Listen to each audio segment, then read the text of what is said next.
Oh, ang topic ng debate ay, dapat bang kunin ng nanay ang pera ng anak? Para po sa akin, ma'am, hindi dapat kunin o pakialaman ng nanay ang pera ng anak. Kasi sarili po niyang pera iyon at pinaghirapan po niya yon sa abot na kanya makakaya, ma'am. Kaya dapat hindi makialam ang nanay sa pera ng anak. Lalo na sa pera ko po, ayoko po talagang ginagalaw yung pera ko. Para sa akin, ma'am, dapat hinahawakan ng nanay ang pera ng anak. Lalo pa kung hindi pa ito magaling maghawak ng pera.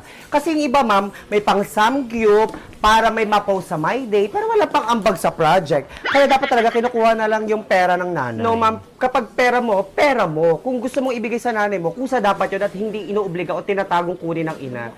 Yung iba kasi, ma'am, bumoboses, hindi naman makaril kasi wala namang pera. Ma'am, dapat kinukuha ng nanay ang pera dahil mas alam nito ang mga pangangailangan ng pamilya. Alam yung mga gastos. Kaya siguro yung iba, ma'am, kahit may pera kasi may bulsa sila sa balat. Kasi ang ginagawa nila, kaya sila nakakaipon, nambuburaot sila kasi ayaw nga din na maglabas ng pera. Ma'am, mabuti na lang ang mama ko, hindi mahilig mangialam sa pera kong naipon at hindi mahilig mangialam sa buhay ng iba.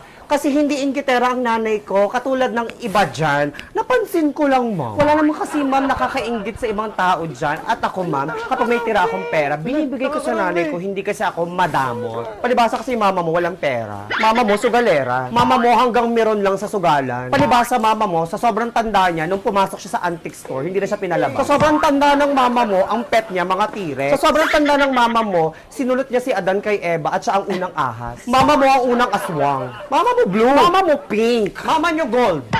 Tama na. Mga sagutan nyo pang last section.